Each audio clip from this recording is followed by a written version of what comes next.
नमस्कार, मी श्वेता अंकले. तरुण भारत न्यूज बुलेटिनमध्ये आपल्या सर्वांचे स्वागत. आता पाहूया ठळक घडामोडी. महाराष्ट्र कर्नाटक सीमा प्रश्नाचा केवळ उल्लेख करून भागणार नाही. आता ठोस आणि निर्णायक कारवाईची वेळ आली आहे, असे स्पष्ट मत जयंत पाटील यांनी आज बुधवार दिनांक 25 रोजी महाराष्ट्र विधानसभेत मांडले. विधानसभेमध्ये बोलताना त्यांनी सीमा प्रश्न अधिक काळ प्रलंबित राहू नये हीच जनतेची अपेक्षा असल्याचे सांगितले. बेळगावसह सीमा भागातील मराठी भाषिक बांधवांना न्याय मिळवून देण्यासाठी राज्य सरकारने अधिक सक्रिय भूमिका घ्यावी असे त्यांनी नमूद केले. मुख्यमंत्री देवेंद्र फडणवीस यांना कायद्याचे सखोल ज्ञान आणि प्रशासकीय अनुभव असल्याचा उल्लेख करत या अनुभवाचा उपयोग करून सीमा प्रश्न सर्वोच्च न्यायालयात लवकरात लवकर सुनावणीसाठी पटलावर आणावा अशी मागणी त्यांनी केली. सीमा भागातील जनतेच्या भावना लक्षात घेऊन सरकारने ठोस पावले उचलावीत, अन्यथा हा प्रश्न अधिक गुंतागुंतीचा होऊ शकतो असा इशाराही त्यांनी यावेळी दिला. मुंबई येथील इंजिनियर वैभव व्यवहारे आणि त्यांचे सहकारी हे मंगलोर सुरतकल येथील NIT कॉलेजकडे जात असताना बेळगाव जिल्ह्यातील कित्तूर अळणावर मार्गावरील कुलवळली गावाजवळ 8 जणांच्या टोळीने त्यांची कार अडवून 2 लाख रुपये किमतीची सोनसाखळी लुटल्याची घटना घडली होती. दरोडेखोरांनी कारवर दगडफेक करून दहशत निर्माण केली आणि चोरी केली. त्यानंतर पोलिसांनी अत्यंत जलद गतीने कारवाई करून 6 आरोपींना अटक करत छडा लावला आहे. या आरोपींपैकी एक अल्पवयीन असल्याचंही उघड झालंय. पोलिसांनी CCTV फुटेजच्या आधारे स्थानिक तसेच हुबळी धारवाड येथील आरोपींना ताब्यात घेतले आणि दरोडेखोरांना 10 ते 15 वर्षांची शिक्षा होऊ शकते असे स्पष्ट केले. बेळगाव पोलीस अधीक्षक के. रामराजन यांनी पत्रकार परिषदेत या कारवाईचे तपशील देत आपल्या टीमच्या कार्याचे कौतुक केले आहे. अनमोड हेमाडगा मार्गावर अपघातांची मालिका थांबण्याचं नाव घेत नसून पाली परिसर पुन्हा एकदा भीषण अपघाताने हादरला आहे. मंगळवारी खानापूरहून गोव्याकडे जाणारी इटिओस कार रस्त्याशेजारील झाडाला जोरदार धडकली. धडकेनंतर वाहनाचा मागील भाग पूर्णपणे चेंदामेंदा झाला असून कारमधील 3 जण गंभीर जखमी झाले आहेत. यापूर्वीही याच मार्गावर ट्रकच्या धडकेमध्ये 13 वर्षीय मुलाचा मृत्यू झाला होता, तर काही दिवसांपूर्वी कार अपघातात एका महिलेचा जीव गेला होता. सदर अपघात खानापूर पोलीस स्थानकाच्या हद्दीत घडला असून प्रकरणाची नोंद करण्यात आली आहे. पुढील तपास सुरू आहे. बेळगाव शहरातील खंजर गल्ली येथील कॉर्पोरेशनच्या खुल्या जागेमध्ये सुरू असलेल्या मटका जुगारावर मार्केट पोलिसांनी छापा टाकून 7 जणांना ताब्यात घेतले. पोलिसांनी दिलेल्या माहितीनुसार आरोपी गजानन भावकन्ना पाटील, रसूल बाबू शेख आणि राजेश नेताजी शहापूरकर हे सार्वजनिक ठिकाणी कल्याण मुंबई मटका जुगार खेळताना आढळले. मार्केट पोलीस ठाण्याचे PSI विठ्ठल होळेनवर आणि त्यांच्या पथकाने ही कारवाई केली. चौकशीत जुगारातून मिळालेली रक्कम मोहम्मद शफी मोदिनासाबा तहसीलदार यांच्याकडे दिली जात असल्याचं उघड झालं. या प्रकरणी 4 आरोपींविरुद्ध मार्केट पोलीस ठाण्यामध्ये गुन्हा दाखल करण्यात आला असून पुढील तपास सुरू आहे. समाजाच्या सर्वांगीण विकासासाठी शासन सातत्याने प्रयत्नशील असून जनतेच्या समस्या सोडवण्यासाठी विविध उपक्रम प्रभावीपणे राबवले जात आहेत, असे प्रतिपादन पालकमंत्री सतीश जारकिहोळी यांनी केले. समाज परिवर्तन जागृती अभियानांतर्गत सर्व क्षेत्रांचा संतुलित व सर्वसमावेशक विकास साधण्यावर शासनाचा विशेष भर असल्याचे त्यांनी सांगितले. राज्य सरकारच्या पंचहमी योजनांमुळे सर्वसामान्य नागरिकांना मोठ्या प्रमाणात लाभ होत असून या योजनांचा फायदा तळागाळातील घटकांपर्यंत पोहोचवण्याचे उद्दिष्ट आहे, असेही त्यांनी स्पष्ट केले. शासनाच्या कल्याणकारी धोरणांमुळे सामाजिक व आर्थिक परिवर्तनाला गती मिळत असल्याचे त्यांनी नमूद केले. या कार्यक्रमास बेळगाव जिल्ह्यातील विविध संस्था, संघटना, महिला मंडळांचे पदाधिकारी व सदस्य मोठ्या संख्येने उपस्थित होते. बेळगाव महानगरपालिकेच्या वतीने नागरिकांच्या सेवेसाठी शहरात 2 नवीन शववाहिका आज बुधवार दिनांक 25 फेब्रुवारी रोजी जनतेच्या सेवेत दाखल करण्यात आल्या. याप्रसंगी महापौर मंगेश पवार, आयुक्त कार्तिक M तसेच बेळगाव उत्तरचे आमदार आसिफ सेठ यांच्यासह महानगरपालिकेचे अधिकारी व मान्यवर उपस्थित होते. शहरातील वाढती लोकसंख्या आणि आपत्कालीन परिस्थिती लक्षात घेऊन हे महत्त्वपूर्ण पाऊल उचलण्यात आल्याचे सांगण्यात आले. या नव्या शववाहिकांमुळे पार्थिवाची अंतिम यात्रा अत्यंत सुलभ, सुसज्ज आणि सन्मानपूर्वकरित्या उपलब्ध होणार आहे.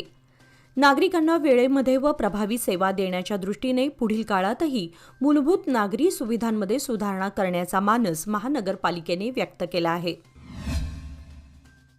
बेळगाव तालुक्यातील बिजगर्णी येथील अंगणवाडी केंद्रात मुदत संपलेल्या निकृष्ट माध्यान्ह आहाराचे वितरण झाल्याचा आरोप महिला व बालविकास विभागाचे उपसंचालक M.N. चेतनकुमार यांनी फेटाळले आहेत. बुधवारी बेळगाव येथे आयोजित पत्रकार परिषदेत बोलताना त्यांनी समाज माध्यमांवर व्हायरल झालेल्या व्हिडिओच्या पार्श्वभूमीवर संबंधित केंद्राची प्रत्यक्ष तपासणी केल्याचे सांगितले.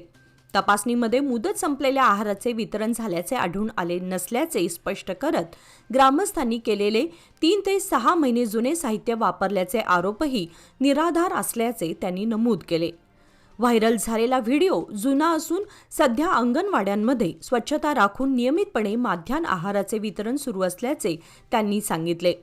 जिल्ह्यातील कोणत्याही अंगणवाडीत निकृष्ट किंवा मुदत संपलेला आहार दिला जात नसल्याचा पुनरुच्चार करत या प्रकरणाची सखोल चौकशी करून आवश्यक ती कारवाई केली जाईल असेही त्यांनी स्पष्ट केले. बेळगाव शहरातील अभिजात मराठी संस्था यांच्या वतीने मराठी भाषा दिनानिमित्त विशेष वाचक महोत्सवाचे आयोजन करण्यात आले आहे. शनिवार दिनांक 28 फेब्रुवारी रोजी सायंकाळी 5 वाजता हिंदुवाडी येथील श्री गुरुदेव रानडे मंदिर सभागृहात हा कार्यक्रम संपन्न होणार आहे. आपल्याला आवडलेले पुस्तक या विषयावर 10हून अधिक वाचक आपले मनोगत व्यक्त करणार असून कार्यक्रमाच्या अध्यक्षस्थानी चैतन्य हलगेकर हे उपस्थित राहणार आहेत. हा साहित्यिक मेळावा सर्वांसाठी खुला असल्याची माहिती अध्यक्ष डॉक्टर संध्या देशपांडे आणि कार्यवाह अनंत लाड यांनी दिली आहे. इन्व्हेस्टमेंट अशीच करणार ज्याने माझी हार्टबीट खूप अशी नाही होणार आणि म्हणून एक पार्ट FD मध्ये नक्की इन्व्हेस्ट करणार, कारण FD आहे तर स्टडी आहे. लोकमान्य FD सोबत मिळवा best interest rate. Lokmanya FD आहे तर स्टडी आहे. टिळकवाडी परिसरातील saint Joseph, saint Xavier, saint Mary's Kendriya Vidyalaya, saint Paul's cantonment school तसेच आर्मी पब्लिक स्कूलमधील शेकडो विद्यार्थी दररोज सायकलने शाळेत ये जा करतात. मात्र काँग्रेस रोड येथील मिलिटरी महादेव मंदिराजवळ रस्त्याच्या दोन्ही बाजूंना वेगमर्यादा नियंत्रणासाठी स्पीड ब्रेकर नसल्याने विद्यार्थ्यांच्या सुरक्षेचा प्रश्न दिवसेंदिवस गंभीर बनत आहे. या मार्गावर 4 चाकी आणि दुचाकी वाहने भरधाव वेगाने धावत असल्याने अपघाताचा धोका कायम डोकेवर काढत आहे. विशेषतः दुपारी 2 ते 4 या वेळेमध्ये विद्यार्थ्यांची मोठ्या प्रमाणात ये-जा होत असल्याने पालकांमध्ये चिंतेचं वातावरण आहे.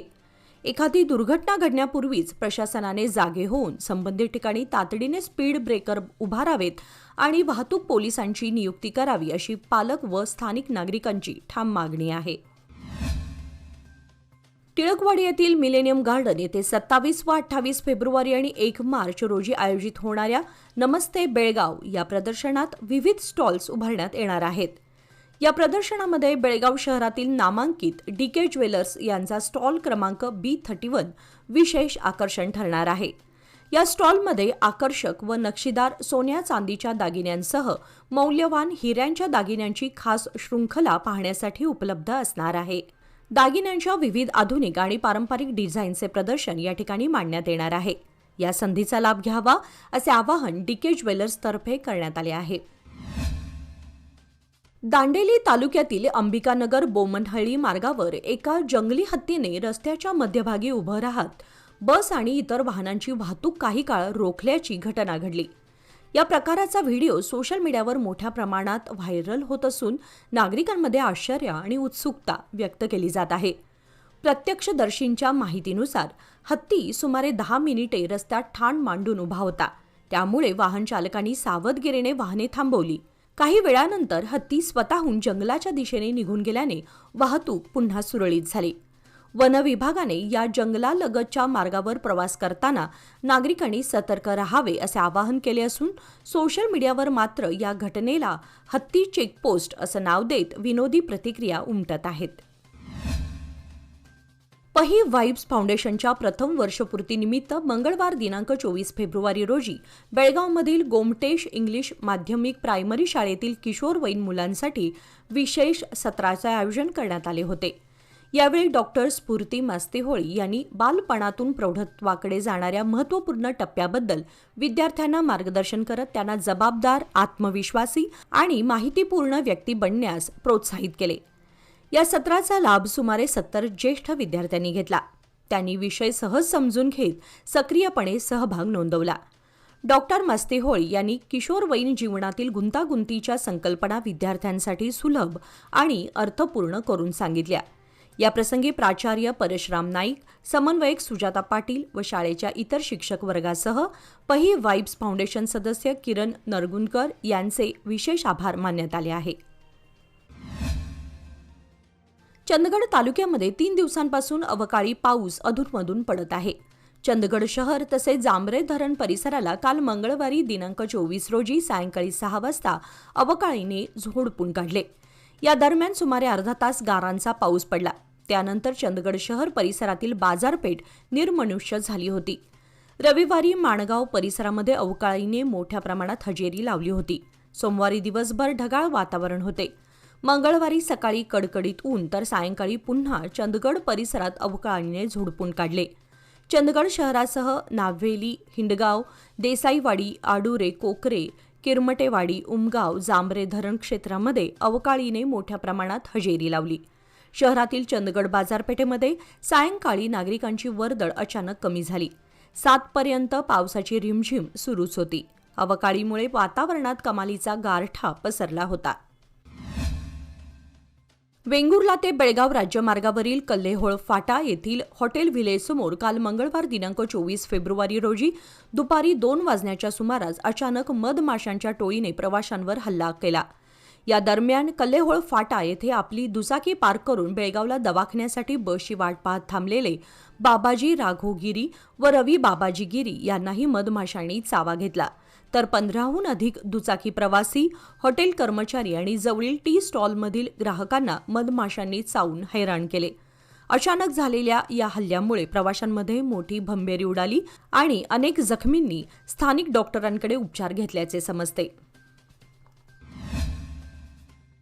बेळगाव मिरज मार्गावरील प्रमुख स्थानक कुडची आणि रायबाग रेल्वे स्थानकांवर प्रवाशांना मूलभूत सुविधा उपलब्ध नसल्याची समस्या उपस्थित झाली आहे. खासदार प्रियंका जारकिहोळी यांनी यासाठी शेड, आसन, शौचालय आणि अन्य सुविधा तातडीने पुरवण्याची मागणी केली. रेल्वे अधिकाऱ्यांनी अमृत भारत योजनेअंतर्गत 15 ते 16 कोटी रुपयांचा खर्च करून स्थानकांसाठी सुसज्ज सुविधा उपलब्ध करून देण्याचे आश्वासन दिले.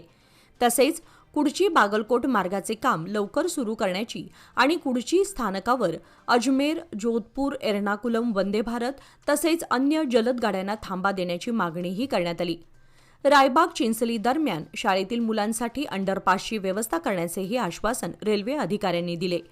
यावेळी माजी नगराध्यक्ष हमीदुद्दीन रोहिले, अगिन वाटे, इजाज बिवू, मोहसिन मारूफ, सईद देसाई, खुतबुद्दीन काझी, दिलीप जमादार, अण्णासाहेब कुलगुडे यांच्यासह अन्य मान्यवर उपस्थित होते. याचबरोबर आजचे बातमीपत्र इथे संपले. अधिक माहिती आणि ताज्या घडामोडींसाठी पाहत रहा तरुण भारत न्यूज चॅनल. तसेच आमच्या चॅनलला लाईक, शेअर आणि सबस्क्राईब करायला विसरू नका. आणि विश्वासार्ह बातम्यांसाठी दररोज वाचा दैनिक तरुण भारत. धन्यवाद.